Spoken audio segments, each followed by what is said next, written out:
चलिए, अब कुछ प्रश्नोत्तर वगैरह देखने हो तो वो अपन देख सकते हैं।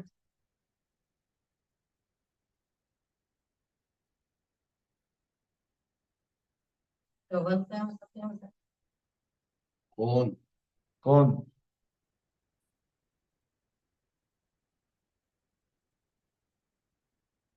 बोलो।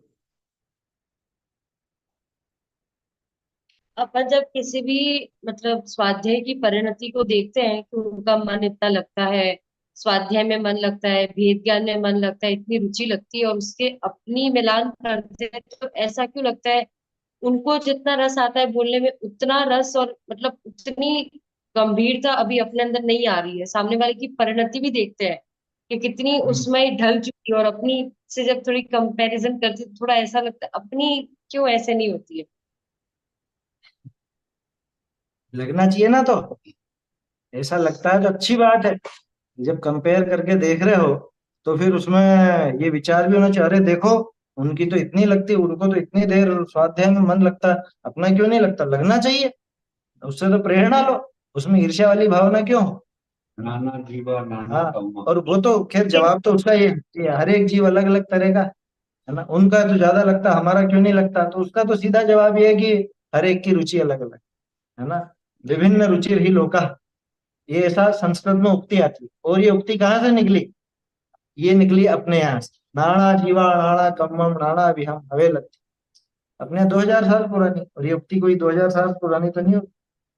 संस्कृत में तो इसे आती है उक्ति, मुंडे मुंडे मतिर भिन्ना, या फिर विभिन्न रुचिर ही लोका। क्या हर एक खोपड़ी में अलग अलग दिमाग है, या सबकी रुचि अलग अलग है? बस उसी तरह से ये है। नाना जीवा नाना कर्मम, सब जीव है, जीव नाना, कर्म नाना, लब्धि नाना है। सबका उदय भी अलग अलग तरह। ये तो एक उसका कर्णानुयोग जन्य जवाब हुआ। अब मैं तो इसमें अपने को क्या निकालना, वो बात करते हैं। भाई उसका ज्यादा दिख रहा है, अभ्यास ज्यादा दिख रहा है, उसका अध्ययन ज्यादा दिख रहा है, रुचि ज्यादा दिख रही है, तो इससे तो प्रेरित होना चाहिए। अरे, मुझे उनके जैसी रुचि लगानी, मुझे उनके जैसे अभ्यास करना है, मुझे उसके जैसे बिल्कुल है पक्का करना है। उनको सब चीजें याद रहती हैं और सब वो इतना उपयोग भी लगाते हैं। चलो, याद रहना नहीं रहना वो तो ज्ञानावरण के क्षयोक्षम पर है, लेकिन वो मेहनत करते हैं, इतना इतना अभ्यास करते हैं। समझ में आई बात? तो अपने को भी उससे प्रेरणा लेनी चाहिए। और ऐसा क्यों लगता है? तो ये तो लगना ठीक है, लगता है तो अपने अपने को लगता है, स्वयं ही देखो कि मुझे ऐसा क्यों लग रहा है। कहीं ईर्ष्या की भावना से तो नहीं लग रहा, या नहीं नहीं, कहीं प्रेरणा से तो नहीं लग रहा? तो वो अपन खुद का एक आकलन करो और प्रेरणा लो उससे। अपने आप को भाई सर स्वयं बहुत का बार संबोधन स्वयं का। संबोधन होना चाहिए, खुद को संबोधो। हाँ, है समझ? जैसे वो मोटिवेशनल स्पीकर वो ऐसा सिखाते हैं क्या, आईने में देखो और आईने में खुद को देख करके बात करो, खुद को ऐसा बोलो और ऐसा बोलो, कॉन्फिडेंस जगाने के। है अपने आईना वाईना तो खैर वो तो कोई बात नहीं है, लेकिन ऐसा भी करना हो तो करके देख लो। कांच में देख के अरे तू स्वाध्याय क्यों नहीं करता है? तू क्यों नहीं 2 घंटे 3 घंटे स्वाध्याय में लगाता है? हैं? रोज का रोज तेरा मुंह देखना पड़ता है मुझको। कब तक तू ऐसा मिलता रहेगा मुझे अनंत काल तक? है, अनंत काल तो बीत गए तेरे साथ, कब तक मेरे साथ चिपका रहेगा? ये वहां पे विचार करो, आईने में देख कर। आप बुझावे आपको। हाँ, आप बुझावे आपको आता है भजनों में। खुद ही संबोधता, खुद ही अभी वो समझाता। भजन जो देखा ना, भजन में भी तो यही बात थी। लाग रहे हो मन चेतन सो, अब वो चेतन लग गया, मतलब मन लग गया चेतन। ऐसा है। तो प्रेरणा लेनी चाहिए, खुद को संबोधन दो, खुद उससे प्रेरित हो, है ना, आगे बढ़ो और क्या। और जो उसमें कोई इतने लोगों को अपने को जो किसी भी प्रकार का जब असाध्य मतलब जो खाता है तो उससे सीख मिलती है कि अब ऐसे विषयों में नहीं भागना, नहीं करना। लेकिन वो तो कुछ टाइम के बाद उन पर फिर वापस जैसे कुछ खेलने मिल गए, हाँ, ऐसे हो गए, तो ऐसा क्यों? और मतलब पहले के जमाने के लिए ऐसा नहीं होता, वो लोग एक बार सुन नहीं के नहीं इतने। होता था, पहले भी सब होता था। पहले भी ऐसे ही जीव थे, अभी भी ऐसे ही जीव है। जिसका देखो, ये इसको कहते हैं शमशानिया वैराग्य। क्या असत्ता का उदय आया ना, तब तो इसने सोचा अब नहीं करना। छोटा बच्चा करता है कि नहीं? है, उसकी माँ या पिता उसको डांटते हैं या पिटाई लगा दे तो अब नहीं करूंगा, बस अब नहीं करूंगा, है ना, पक्की बात कह रहा हूँ बिल्कुल। मैं प्रोमिस कर रहा हूं अब नहीं करूंगा, और थोड़े दिन बाद फिर वही हरकत। ये अब नहीं करूंगा कहाँ गया? ये शमशानीय वैराग्य था। थोड़ा सा अभी जो विपरीतता दिखी ना, तो विपरीतता में सब सीधे हो जाते हैं। थोड़े दिन की बात है, भूल जात संसार। हाँ। अपने दो दिन आके दोस्तों वहां पे ये भी भजन में आता है, थोड़े दिन की बात है भूल जात संसार। सब ऐसा कर। अरे जब अपन माँ के पेट में थे, तब क्या पता ऐसे भी विकल्प आए होंगे क्या, कि अरे बस अब नहीं होऊंगा मैं, अब संसार में नहीं रहना, आए हो, क्या पता है। लेकिन निकले बाद और थोड़ा बहुत दुखी हुए, उसके बाद में विषय भोग नजर आने लगे, इस चाक चिक्की में, इस रंग में रंग गए। भूल गए। याद है क्या किसी को भी माँ के पेट में कैसे थे? भूल गए। अभी किसी की उम्र मान लो 20 साल की, 21 साल पहले क्या कर रहा था वो मालूम है उसे? 21 साल पहले क्या कर रहा था पता है क्या? कि नहीं, 21 साल का तो था ही नहीं मैं, अरे पिछले भाव में तो था। वहां क्या करता था, क्या क्या वहां पे हरकतें की, हैं? कुछ नहीं मालूम। अरे इसी भाव की नहीं मालूम, पिछले भाव की क्या बात कर। दुखों की बात है, दुखों को भूल जात भूल संसार। जाता है। जो किए थे। हाँ। वो जो दुख है ना, जो आप कह रहे हो असता वेदनी का उदय आता है, तब तो थोड़ा ऐसा लगता है। हैं? कितनी बार तो असता का उदय आ गया बचपन से लेके अभी तक, भूल गए ना सब। और उस टाइम पे जो खुद से सोचा था कि नहीं नहीं, अब तो हमको ये करना ही है। एक वो पद्धति चलाई थी, कुछ मूर्ख लोग ऐसी पद्धतियां चलाते हैं, न्यू ईयर रेजोल्यूशन, नए वर्ष की प्रतिज्ञा, और सबकी टूटती है क्या? कौन है जो निभाते हैं? सबकी टूटती है। लेंगे, नए नए साल में हम प्रतिज्ञा लेते हैं, रेजोल्यूशन लेते हैं कि भाई अब ये काम करें। अब कैसे मैं रोज सुबह 5 बजे उठ के और घूमने जाऊंगा, दौड़ लगाऊंगा क्या? एक आध दिन जोश रहता है, और उसके बाद फिर ठंडा पड़ जाता। बस ऐसी स्थिति है यहाँ। थोड़ी कभी प्रेरणा मिलती है तो लग जाते हैं, और हाँ। फिर नहीं मिले प्रेरणा तो वैसे के वैसे ही हो जाता, थोड़े दिन बाद वैसे के वैसे ही। हैं? तो उसका कारण क्या? देखो, उसका एक सीधा सा कारण, साइकोलॉजिकल कारण तो यही है। तो जैसे पान सड़े घोड़ा अड़े, विद्या विसरी जाए, और जगरे पे रोटी बाटी जले, चेला कौन उपाय। तो एक ही जवाब दिया गुरु ने, हैं? फेरा नहीं। फेरा नहीं, ये अपन जो फेरते हैं ना हर संडे को, क्यों फेरते हैं? कि भूल नहीं जाए, आमनाए। फेरा नहीं, बार बार उसको रिपीट नहीं किया। भाई जिससे आपको प्रेरणा मिली थी, है ना, उसको आप कितनी बार रिपीट करते? हम्म? वो रिपीट होता रहता तो प्रेरणा मिलती रहती, वो रिपीटेशन नहीं हुआ तो प्रेरणा समाप्त। समझ में आई बात? भाई आप पूछ रहे हो ना ऐसा क्यों होता है, उस टाइम तो हम ऐसे हो जाते हैं, सचेत हो जाते हैं, और लेकिन थोड़े दिन बाद फिर भूल जाते हैं, या कुछ ऐसे ही विषय भोगों में लग जाते हैं। ऐसा क्यों हुआ? कि जिस कारण से वो प्रेरणा मिली थी, है ना, जिसने हमको, जिस विचार ने हमको स्ट्राइक करा था, वो अब वापस नहीं लाया, उस तरफ वापस नहीं गए। समझ में आई बात? हम उस साधन को ही नहीं जुटाते अपने पास। ये शमशान या वैराग्य जैसा बन के रह जाता है, थोड़े समय वो विचार चलता है, और उसके बाद में फिर वैसे के वैसे। आया समझ में? ऐसा है। एक एक लास्ट क्वेश्चन है, ये जो हाँ। प्रमादी प्रवृत्ति थोड़ी हो जाती है तो उसको ओवरकम कैसे किया जाता है? जिनवाणी के अभ्यास से। प्रमाद का नाश करने वाली जिनवाणी है क्या? अभी तो देखा अपन ने, सारा विश्व वमन कर देगी। वम्यो विषय विष। ये विष का विषयों का विष जो है, इसका वमन तो जिनवाणी के अभ्यास से ही होगा, और किसी से नहीं होना। ये जो प्रमादी प्रवृत्ति की बात आप कर रहे हो ना, प्रमाद का नाश करने वाला कौन है? प्रमाद का नाश तो जिनवाणी का अभ्यास ना, और किसी से नहीं होगा। और क्या तरीका है बताओ? भाई प्रमाद कैसे नष्ट हो? मुनिराज अपने प्रमाद को नाश करने के लिए क्या करते? अप्रमत्त दशा आती है उनकी। काहे के लिए? कैसे आती है? आत्मलीन होकर। वही जो अभी अपन ने पढ़ा था, लाग रहे हो मन चेतन सुन, है ना, कि अपना मन चेतन से लगा, अपना उपयोग इधर लगा, तो अपने आप ही वो प्रमत्त दशा समाप्त हो जाती है, प्रमाद नष्ट हो जाता है ना? ऐसा है। तो दोपहर को तो अगर थोड़ा आलस आए और सोने का मन करे तो उस टाइम पे बुद्धिपूर्वक खुद को उठा के मंदिर में डालना चाहिए, बैठो और देखो पढ़ो, ऐसे ही वो कर सकते हैं। वो प्रमाद अलग है, आपने सोने वाले प्रमाद की बात की। मैं असली प्रमाद की बात कर रहा हूँ। प्रमाद पूरा ही है, आत्म स्वरूप में असावधानी का नाम प्रमाद। या प्रमाद सिर्फ सोने को थोड़ा कहते हैं कि आलस आ गए दिन में पड़े हुए हैं उसका नाम प्रमाद, वो भी है प्रमाद, लेकिन प्रमाद अकेले उसका नाम। और उसको भी अगर दूर करना है तो उपाय है, अपनी दिनचर्या सुधारो, उसमें तो सीधा उपाय यही है। हमारी लाइफ स्टाइल कैसी है उसको थोड़ा सुधारना चाहिए, तो वो भी जिनवाणी के अभ्यास से होता है। ठीक है ना? चलिए आगे। बोलिए। जय जिनेन्द्र। मेरा हाँ, प्रश्न है, शुद्ध ज्ञान, केवल ज्ञान और भावशुद्ध ज्ञान में क्या अंतर है? श्रुत ज्ञान, केवल ज्ञान और भाव श्रुत ज्ञान में क्या अंतर? देखो, केवल ज्ञान तो जी। सीधे अलग ही कर देना। केवल ज्ञान तो जिनेन्द्र देव को होता है ना? और केवल ज्ञान अपन जानते हैं कि सारे ही पूरे तीन लोक तीन काल की समस्त वस्तुओं को, समस्त पदार्थों को एक साथ एक समय में स्पष्ट प्रत्यक्ष जानने वाला ज्ञान केवल। अपन एक साथ कितनी चीजें जानते हैं? अभी आप देखो, ये सब चीजें यहाँ सामने ही रखी हैं, आपके सामने ही है ना, लेकिन इन सब में आप जानोगे तो एक एक करके जानो।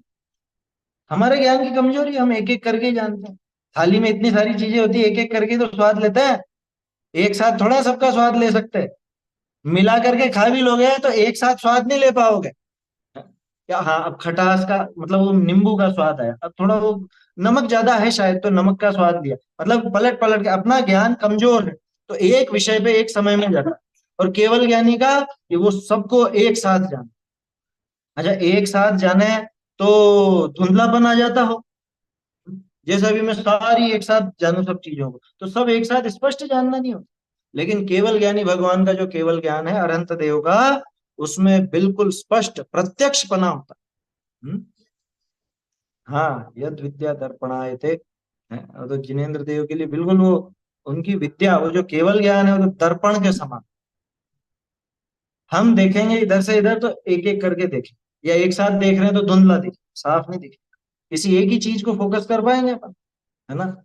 और वो दर्पण जो होता है वो कैसा होता है? दर्पण में तो एक ही बार में सारे के सारे एक जैसी झलक रहा।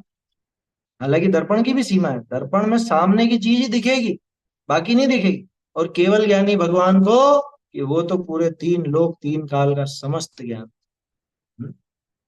आज शाम को क्या खाया था, याद है ना? और सुबह क्या खाया, सोच के बता दोगे? और कल क्या खाया है, ये थोड़ा सोचना पड़ेगा। और दो चार दिन पहले क्या खाया था, है? वो अपने को याद। अब मैं पूछूं पिछले साल क्या खाया था, है? ये कैसे बताओ? और केवल ज्ञानी भगवान को एक जीव का नहीं, अनंत अनंत जीवों का है। कौन कहाँ क्या खा रहा है, क्या पी रहा है, कैसे क्या वो सब वस्तुएं हैं, उन सब का ज्ञान। कितना ज्ञान बताऊं? कि साल भर पहले जो आपने रोटी खाई थी, उस रोटी में कितने गेहूं के दाने लगे थे जिनका वो आटा बना, और वो गेहूं कहाँ पर उगे थे, किसके खेत में उगे थे, और किस तारीख को उगे थे, या उस गेहूं में कैसी खाद डली, या वो जो कुछ भी हुआ उसका, वो सारी डिटेल केवल ज्ञानी जिनेन्द्र भगवान को स्पष्ट कर। ये और केवल ज्ञान की सामर्थ्य। आगे की। और ये तो अभी अपन ने एक आध साल की बात की है, और ये कहाँ क्या हुआ वो बताया। आगे भी कब तक इस संसार में रहोगे, और कितने शरीर धारण करोगे, या उनमें कैसा क्या आकार रहेगा, कैसी क्या उसकी विधि रहेगी, और आगे कब तक खाओगे या पियोगे या जो भी है ना, वो सारा कब तक क्या क्या चलने वाला है, ये सब तो केवल ज्ञान। हाँ, अरे केवल ज्ञान में अपने पूरे तीनों लोकालोक और अलोकाकाश ये सब झलकते। ऐसे अनंत लोकाकाश होते, अनंत आलोक होते, तो भी उन सबको जान लेता केवल ज्ञान की ऐसी सामर्थ्य। तो केवल ज्ञान तो बिल्कुल अलग हो। अब रही बात श्रुत ज्ञान, है ना? क्या पूछा था आपने? श्रुत ज्ञान में और भाव श्रुत ज्ञान। तो देखो, श्रुत ज्ञान के अपन तरह तरह के भेद करते हैं। सामान्य रूप से जब अपन देखते हैं तो ऐसा कहते हैं कि द्रव्य श्रुत ज्ञान और भाव श्रुत ज्ञान, श्रुत ज्ञान के दो भेद, है ना? द्रव्य श्रुत ज्ञान नाम देते हैं अपन जिनवाणी, जिनवाणी द्वादशांग मई जिनवाणी। तो उसे द्रव्य श्रुत ज्ञान कहा जाता है। ठीक है, क्योंकि वो श्रुत रूप द्रव्य है, श्रुत रूप द्रव्य है, इसलिए जिनवाणी को श्रुत द्रव्य श्रुत भी कहा जाता है। श्रुत शब्द का अर्थ शास्त्र होता है ना, श्रुत का अर्थ शास्त्र होता है। श्रुत पंचमी पर्व इसीलिए चला, वो शास्त्र की रचना हुई।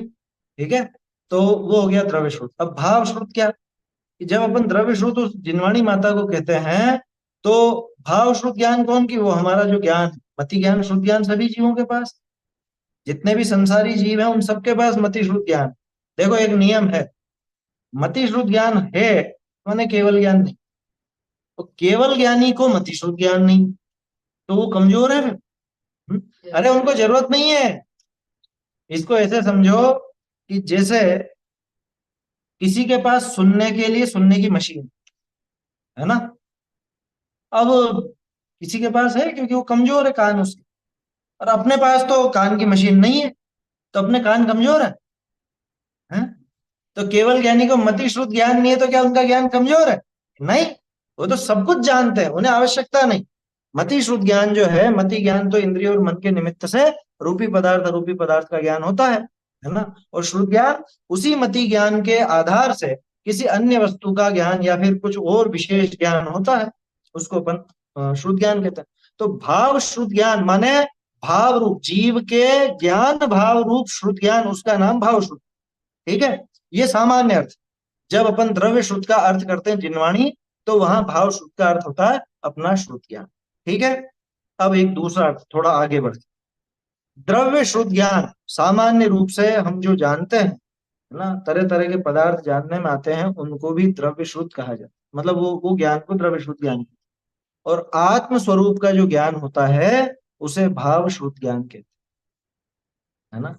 जिनवाणी को समझा, देखो द्रव्य श्रुत के अभ्यास से जो भाव श्रुत ज्ञान पैदा हुआ उसका नाम भाव श्रुत ज्ञान।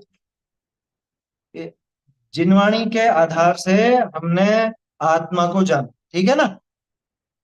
जिनवाणी में आत्मा की बात है क्या, कि मैं कैसा हूं, मैं तो ज्ञान और आनंद स्वभाव वाला हूं, जानने देखने वाला हूं, शरीर से भिन्न हूं, ये सब बात आई ना जिनवाणी में। तो जिनवाणी में ये जो बात आई, इसको कहेंगे अपन द्रव्य श्रुत ज्ञान। जिनवाणी को द्रव्य श्रुत कह रहे थे, वो तो बात गई।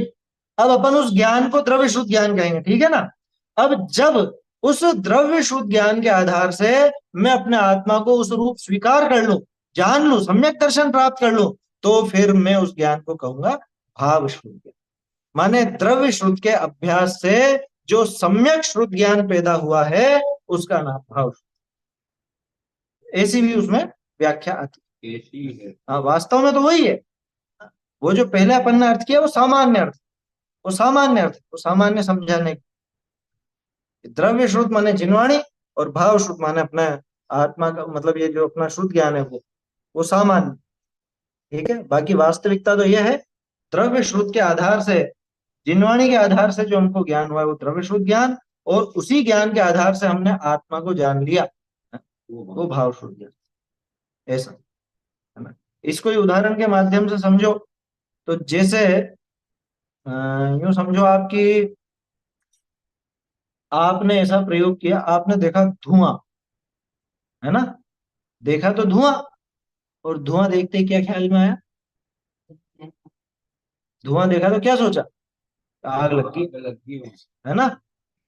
अब धुएं को जाना था, और धुएं के माध्यम से फिर आग को जाना अपन, ठीक है, इसको अनुमान ज्ञान बोलते हैं न्याय ग्रंथों में। वो छोड़ दो, आप तो ये समझो, धुएं को जानते ही आग का ज्ञान हुआ कि नहीं हुआ, तो हमने धुएं से आग को जान ली। ठीक है, अब जिनवाणी में आया आत्मा अरूपी है, तो अपन ने वो शब्द तो पढ़ लिए, अपन ने शब्द का अर्थ भी जान लिया कि आत्मा स्पर्श रस गंध वर्ण वाला नहीं है, ये भी जान लिया। तो जिनवाणी को पढ़ करके, यानी उस द्रव्य श्रुत रूप जिनवाणी को पढ़ के हमें जो ये शब्दों का ज्ञान हुआ, अर्थ का ज्ञान हुआ कि आत्मा अरूपी है, स्पर्श रस गंध वर्ण से रहित है, ये भी द्रव्य श्रुत ज्ञान। द्रव्य श्रुत के अभ्यास से जो ज्ञान हुआ वो द्रव्य श्रुत ज्ञान। अभी लेकिन वो ज्ञान पूरा ज्ञान है। अब जब उस पर भरोसा आए और आत्मा का वैसा ही अनुभव करे, तब फिर उसको कहा जाता है भाव श्रुत ज्ञान। ध्यान रखना, यहाँ सम्यक ज्ञान की तरफ से चल करके बात कर रहे हैं अपन। आप सभी मति शुद्ध ज्ञान पर ये लगाओगे तो नहीं लगे, क्योंकि एकेंद्रीय जीव के भी मति शुद्ध ज्ञान होता है, उसको कौन सा जिनवाणी का ज्ञान है ना, उसे जिनवाणी का अभ्यास नहीं है। अपन ये आगे वाला अर्थ ले रहे हैं, सामान्य वाला अर्थ नहीं ले रहे।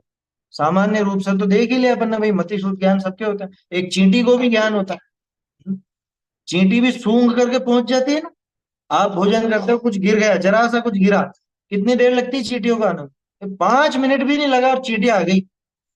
चींटी को कैसे इतनी दूर से पता चल गया? वो बिल तो वहां है दीवार के पास, और वहां से निकलकर यहां तक आ गई। कैसे?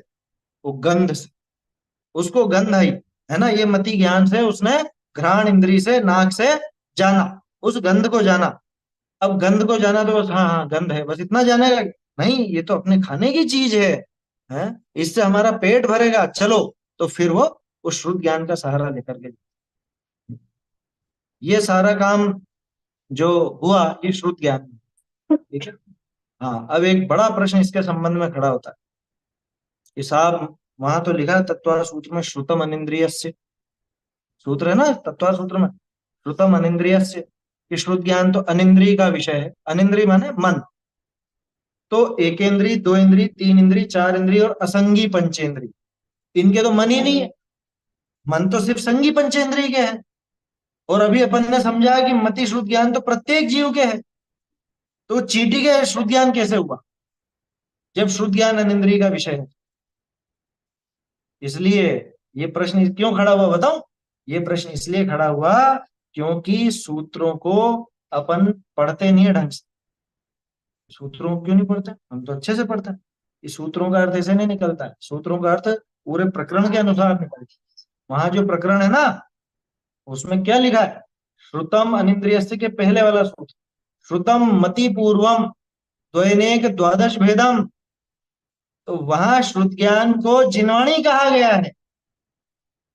श्रुत ज्ञान मति ज्ञान पूर्वक होता है, ये तो सामान्य अर्थ हो गया, ठीक है ना। वो तो चाहे कैसा भी हो, जिनवाणी का हो, गैर जिनवाणी का हो, कुछ भी। लेकिन द्वि अनेक द्वादश भेदम पहले कर दिया, दो प्रकार का है। और दो प्रकार का कैसा है? कि दो प्रकार का, अंग बाह्य और अंग प्रविष्ट। फिर उसके और दो भेद, मतलब उन दो भेदों का विस्तार। द्वि अनेक द्वादश भेदम, जो अंग बाह्य है वो तो अनेक प्रकार का है, दुनिया भर में कैसा भी हो सकता है, जैसे चींटी को हुआ या और कुछ भी हुआ, है ना। और बातें भी हैं, लेकिन यहाँ पे तो जिनवाणी वाला ही लेना। द्वादशांग के बाहर भी बहुत सारी है ना, जैसे चूलिका है, प्रथमान योग है, ये सब है। तो वो सब अंग बाह्य कहलाते हैं। 5 प्रकार अंग बाह्य के आते हैं, वो अंग बाह्य अनेक प्रकार। और अंग प्रविष्ट होता है द्वादशांग जिसको अपन बोलते हैं द्वादशांग जिनवाणी बोलते हैं ना। 11 अंग 14 पूर्व के पाठी उपाध्याय होते हैं, ये द्वादशांग के पाठी होते हैं, वो द्वादशांग है ना। तो द्वि अनेक द्वादश भेदम, तो वो शुद्ध ज्ञान जो दो प्रकार का है। और वो दो प्रकार कैसे हैं? कि एक के तो अनेक प्रकार और एक के 12 प्रकार। वो शुद्ध ज्ञान अनिंद्रिय का विषय है, माने वो शुद्ध ज्ञान मन के माध्यम से ही जाना जाता है। कौन? द्रव्य शुद्ध, जिनवाणी। तो वहां जो सूत्र है वो जिनवाणी के लिए, श्रुतम अनिंद्रिय से जो सूत्र है वो जिनवाणी रूपी द्रव्य शुद्ध के लिए है, तत्संबंधी भाव शुद्ध के लिए है ना। एकेंद्रीय या चींटी वगैरह को होने वाले शुद्ध ज्ञान के लिए नहीं। ऐसा वहां समझना चाहिए, ठीक है। तो ये शुद्ध ज्ञान में, भाव शुद्ध में और केवल ज्ञान में ये थोड़ा सामान्य रूप से अपन ने अर्थ समझा, अंतर समझा। एक चीज और बताता हूं, ये जो शुद्ध ज्ञान है ना, देखो मति, श्रुत, अवधि और मन परे, ये 4 ज्ञान संसारी जीव को हो सकता है, ठीक है ना। अब केवल ज्ञान के सबसे नजदीक कौन सा? कोई कहेगा कि अवधि होना चाहिए, मन परे होना चाहिए, नहीं। केवल ज्ञान को लाने की सामर्थ्य श्रुत ज्ञान में, सिर्फ श्रुत ज्ञान में। मति ज्ञान इधर उधर अटक जाएगा, है ना। मति ज्ञान इंद्रिय और मन के माध्यम से ही चलता है। श्रुत ज्ञान भी मन द्वारा प्रवृत्त होता है, लेकिन बाद में आत्मा से ही, स्वयं से ही चलता है, ठीक है ना। क्योंकि जिनके मन नहीं है उनके भी श्रुत ज्ञान तो होता ही। अवधि ज्ञान वो तो सिर्फ पुद्गल को जानता है। मना परे ज्ञान भी सिर्फ पुद्गल को जानता है, दूसरे के मन में। जैसे मेरे मन में मैं कुछ विचार कर रहा हूँ, किसी जगह का विचार कर रहा हूँ, तो जो पुद्गल का मैं विचार करूंगा आप उसी को जान सकोगे। आप माने जिसको मना परे ज्ञान होगा, वो सिर्फ उसी को जान सकेगा कि रूपी पदार्थ अगर होगा तो, है ना। आत्मा को नहीं जान सकता माना पड़ेगा। सिर्फ श्रुत ज्ञान में ऐसी सामर्थ्य है जो आत्मा को जानता। आत्मलीनता कराने वाला श्रुत ज्ञान है। इसलिए मैंने कहा केवल ज्ञान को पकड़ करके लाने की सामर्थ्य श्रुत ज्ञान है। जितने भी मुनिराज केवल ज्ञान प्रकट करते हैं वो आत्मलीनता पूर्वक ही प्रकट करते हैं, और वो आत्मलीनता की दशा श्रुत ज्ञान में ही होती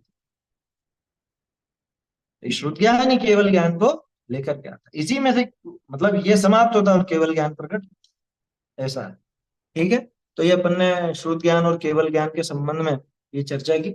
अभी समय भी हो गया है अपना, और ठीक है, प्रश्नोत्तर भी हो गया। कोई छोटा सा प्रश्न हो तो ले सकते हैं एक आध। चलिए समाप्त करते हैं। क्या स्पर्श रस गंध वर्ण शब्दास तदर्था श्रुतम अनिंद्रिय। हाँ ठीक है वो, लेकिन वो प्रकरण वहीं का ही है, उससे जोड़ करके अपने को देखना चाहिए। क्योंकि श्रुतम अनिंद्रिय से जब कह रहे हैं तो वहां पे आप फिर इधर चूक जाओगे अगर आप सामान्य रूप से श्रुत ज्ञान लोगे तो। चींटी वगैरह को जो होता है वहां विषय बताया ना, मतलब किनका विषय बनता है ये दिखाया, इसलिए वो लाइन में वो आया क्या, मति ज्ञान आदि की उनकी भी बात आई, अवधि की भी बात आई, उन सब की बात आई। तो इसलिए वो क्रम वहां पर है, लेकिन उसका जुड़ान वहां से। सुबह जो क्वेश्चन आया था ना जिनेंद्र भगवान की भक्ति के बारे में, उसके बारे में कुछ जिनेंद्र भगवान की भक्ति का जैसे क्या। भगवतांबा स्तोत्र के जब पढ़ा रहे थे तभी भगवान की स्तुति कैसे करनी चाहिए उस हिसाब से विषय निकला था। हाँ वो समय भी अपने पास कम है, या तो इसको आगे देख ले, है ना। वैसे कैसे करनी चाहिए ये तो सीधा सा है। एक तो जो शब्द अपन बोल रहे हैं भगवान के सामने, है, उनकी स्तुति बोल रहे हैं कुछ भी, अरे नमोकार मंत्र ही बोल रहे हो, नमो अरहंताणम जब बोला तो अरहंत भगवान का स्वरूप ख्याल में आना चाहिए। ऐसा नहीं इधर उधर देखना नमोन्ताणम नमस्ताणम, है, ऐसा नहीं। जब नमो अरहंताणम बोल रहे हैं तो अरहंत देव का स्वरूप ख्याल में आवे। नमो सिद्धाणम बोल रहे हैं तो सिद्ध भगवान का स्वरूप ख्याल में आए। नमो आर्यणम बोलते आचार्य देव का स्वरूप ख्याल में आवे। ये होना चाहिए ना। तो भक्ति करते समय स्तुति करते समय कैसे भाव हो कि पहले तो ऐसे, देखो शुरुआत की बात कर रहा हूँ, पहले तो भाव ऐसे हो कि जो पाठ अपन बोल रहे हैं, जो भी शब्द बोल रहे हैं, उन शब्दों पर पूरा ध्यान होना चाहिए और उनके अर्थ का भी भाव भाषण होना चाहिए। शुरुआत यहाँ से हो, धीरे धीरे, धीरे धीरे माने जब अपन आगे बढ़ते हैं और उन भावनाओं में ऐसे रम जाएं कि बिल्कुल वो भगवान का स्वरूप अपने को ख्याल में बराबर आने लगे, फिर वो पंक्तियां एक तरफ रह जाएंगी, जो बोल रहे हैं वो एक तरफ रह जाएगा, और उनका स्वरूप ख्याल में आएगा, उनका स्वरूप समझ के अपना स्वरूप ख्याल में आएगा। ऐसी भक्ति होनी चाहिए। पहली संक्षेप में बात तो ऐसा ही ये है। है कि मैं क्यों कर रहा हूँ उनकी भक्ति। हाँ, सबसे पहला प्रश्न तो ये। क्यों कर रहा हूँ, अपने भाव कैसे हैं, मतलब हम्म। भावों के ऊपर ही निर्भर है वो। तो उन्होंने मुझे क्या दिया है, क्या जो मैं इनको जो नमस्कार देता हूँ या नमस्कार करता हूँ या इनको चाहता हूँ मैं, इन्होंने क्या दे दिया है ऐसा मुझे। सबसे ऊंचा इनको मानता हूँ मैं, सर्वोत्कृष्ट अरे कल से सर्वोत्तम। एक छोटा बच्चा ही अपने से पूछ लेगा कि आप क्यों जाते हो, मुझे भी बताओ, नमस्कार क्यों करते हो, उनको ढोक क्यों देते हो। अब जवाब ही नहीं है कुछ, तो क्या मतलब निकला फिर। हैं? वो तो बेकार है फिर उसमें तो। भाई एक पागल भी कुछ काम करता है तो यही सोच के करता है इसमें कुछ कुछ मिलेगा, अब भले मिले नहीं मिले वो अलग बात है ना। लेकिन यहाँ पे जिनेंद्र देव को मैं नमस्कार क्यों करता हूँ, तो स्वरूप तो समझे सबसे पहले। स्वरूप उनका समझे, उन्होंने क्या दिया है, उनका क्या एहसान है मेरे पे। मैं कृतज्ञता ज्ञापन करने जाता हूँ उनके पास। अब क्या दिया है का मतलब ये नहीं कि हाँ ये घर बार सब उन्हीं की कृपा से मिला है, वो नहीं। उन्होंने तो हाँ, मुझे जरूर। मोक्ष मार्ग दे दिया, सुख सारे सुख दे दिए उन्होंने कि तो। बच्चा बच्ची इन्होंने दे दिया ऐसा मत समझ लेना, और नहीं कोई तो दे बहुत ही नहीं सभी सोच। सकता जगत। इसलिए प्रीतम, सबसे प्रियतम है वो, सर्वोच्च सर्वोच्च है वो। तब जाके माथा झुकता है उनके आगे भक्ति से। केवल उनका ऐसा। आएगा अपने भक्तामृत स्तोत्र में आएगी, ये बातें भी आएंगी, है ना। अभी तो 6-7 छंद ही देखा है अपन। कोई है ही नहीं जगत में उनके मुकाबले। हम्म। चलिए अभी यहीं समाप्त करते हैं, है ना। आगे के फिर अगले हफ्ते देखेंगे अपन जो भी प्रश्न चर्चाएं होंगी। चैतन्य का स्मरण प्रतिक्षण ही करो रे, भव के अनंत दुख को क्षण में हरो रे, अक्षय अनंत निज सौख्य निधान पाओ। गाओ अरेत इसी के गीत गाओ, निज निधि निज में बताई, यह उपकार है इसके लिए जिन्वार माँ को वंदना शत बार, वंदना शत बार।